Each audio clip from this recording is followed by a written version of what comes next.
The next stage, now that we have a completed assembly, is to make some working drawings, some drawings that can be printed out to show the relationship of the parts and the sizes of the parts.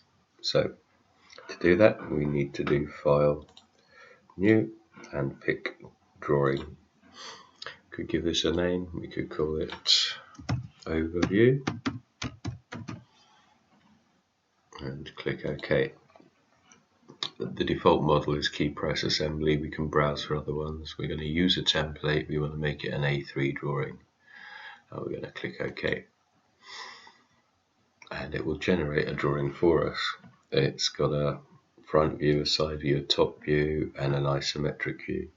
All of this is editable. And the first thing is, for an A3 drawing, this is a bit small and we've got enough room on the sheet. I can change the scale of the sheet here. I double click over this. I can change it 1 to 2 or 1/2. Click the green tick. 1/2. Click the green tick, and everything's a little bit bigger. It's half size. We wouldn't get actual scale on here, I don't think. 1/1. It all gets a bit cramped, doesn't it? So let's put that back to half size, 1/2. We could adjust this a little bit, but everything at the moment is locked in place. But we're going to unlock that, and then let's move this down here a little. Click on the dot in the center and drag it into place, a little bit like 2D design tools in actual fact. If we pick on the plan view here, I can move it, and other views are locked to it and will move and keep their relationship. I can move this one this way, but when I try and move it up and down, nothing happens. I'm just going to slide this over a little bit out of the way, and move the top view up, and again that'll move up and down. But if I want to try and move it side to side, it doesn't want to know. Strictly speaking, you wouldn't normally dimension a drawing like this because this is showing a relationship of the parts. It's useful to see. If you've not got the case open, let's do a little save on that. View drawing. Don't worry about that.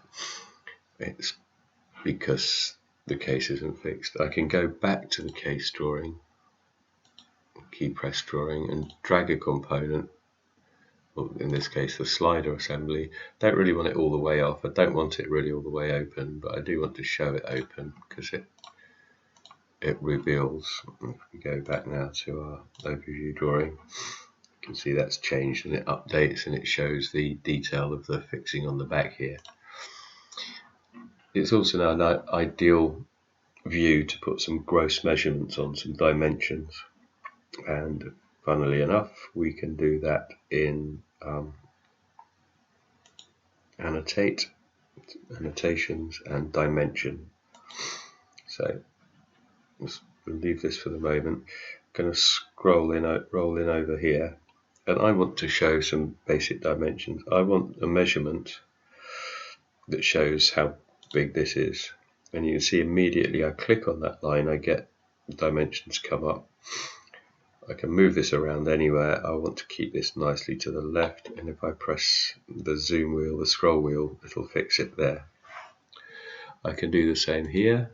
Just click on that, drag down the zoom scroll wheel, middle press. Now,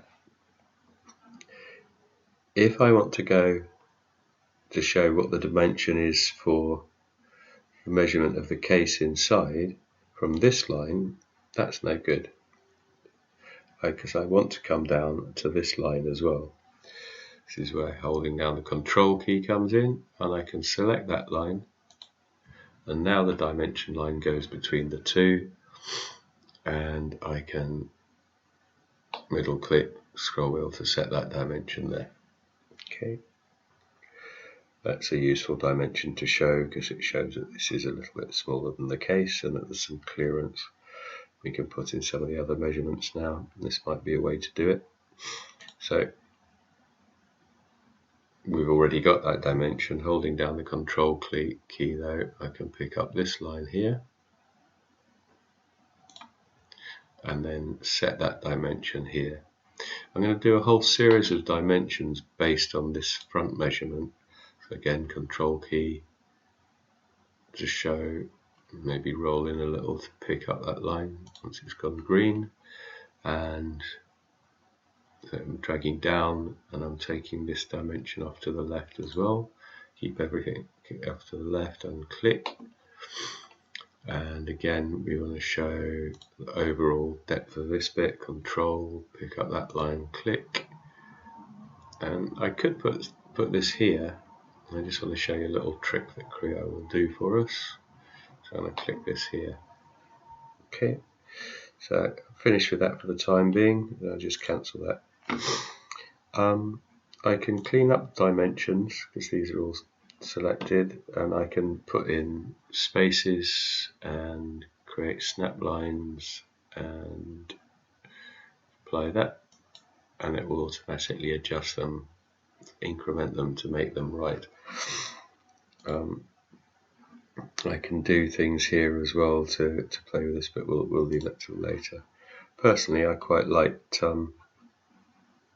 I don't know, this is quite nice because it's also, you'll see, lined these up as well. I'm not going to go crazy with dimensions here because we're just setting the general flavour. What's more important is when we start to make our own drawings. I'm just going to zoom in on this here. You can see, because it's saying that it's based on the model name, it's a key press. And if we roll down here, we've got some other things. The scale's been updated. There's only one sheet in this set, the model name. Projects we could put in here. The title we could put in here again. That's the third angle, and this is a blurb that is often found on drawings. Yeah, and the do not scale is quite important. I like to add in information like the scale is 1 to 2 when it's printed at A3, and that's something we can do. If you want to add a note, it's relatively straightforward, so let's give this a title of overview. We click on the note and we can click here and it will give us a note box and type in overview. Okay, there's a number of things we can do with this. We can pick a font. Don't go crazy on the fonts, we want to keep it nice and tidy. Oops, sorry, let's get that highlighted. We can pick a font, maybe make it bold, set a size, go for about 5mm and drag that into place. Click into it and you can drag the text box up, and that's going to look reasonably okay like that.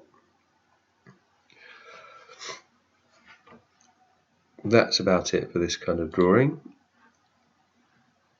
What would be more useful for us though is making some drawings, perhaps even on a smaller scale, that we can draw over to start working out what's going to go on with the bezel.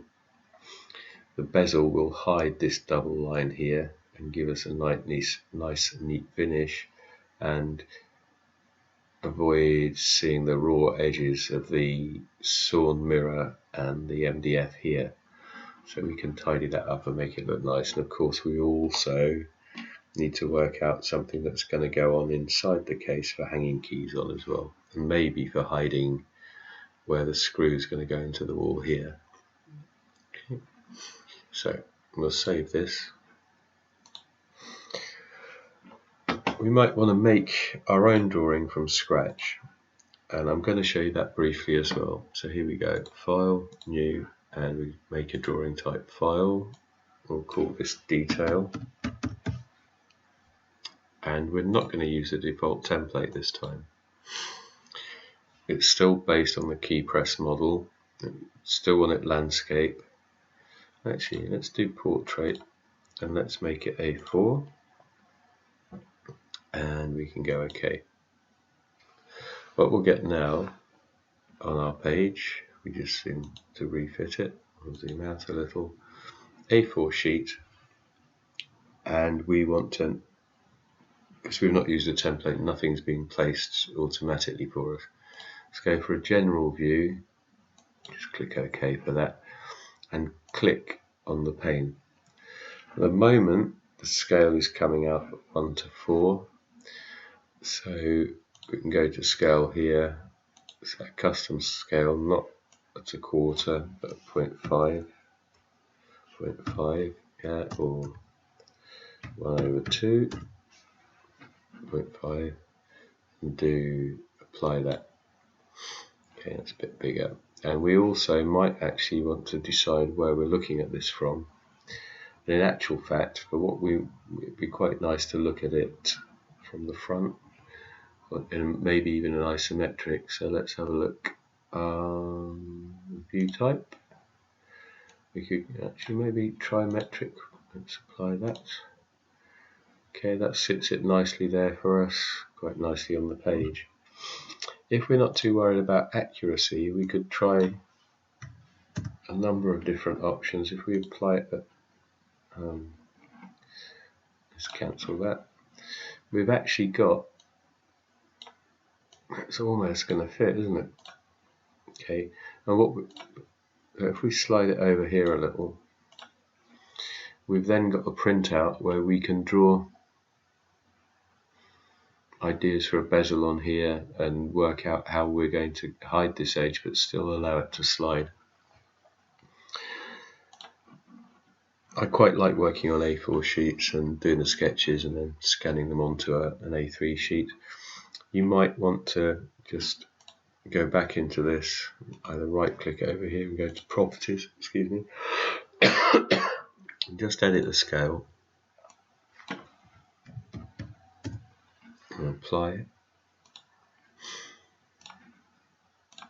Just because you might want to put a couple of ideas on the sheet. It's probably, well, I've not tried this before. Right click, no, won't let you do it like that. Maybe right click over this. We've got a copy option. No. Okay, so with that highlighted, let's try Control C to copy and Control V to paste. Oops, try that again. Control V to paste. The easiest way to do it will be to add in a general view, click scale 0.5 or 1/2, view type. I'll remind you that we were using trimetric there, apply that. Let's cancel out. And now we've got a very nice quick sheet that we don't need any of the heavy duty text stuff on, don't really need any dimensions on it, but we have something we can print out very, very quickly and draw over to start designing what's going on, to cover this and tidy this up and maybe stop it sliding off as well. Okay, save that. Word about printing. When you go to print, you get a print preview.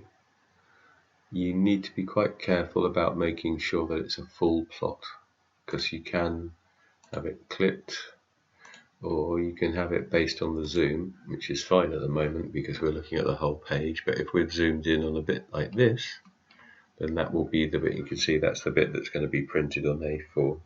Yeah, so we do a full plot,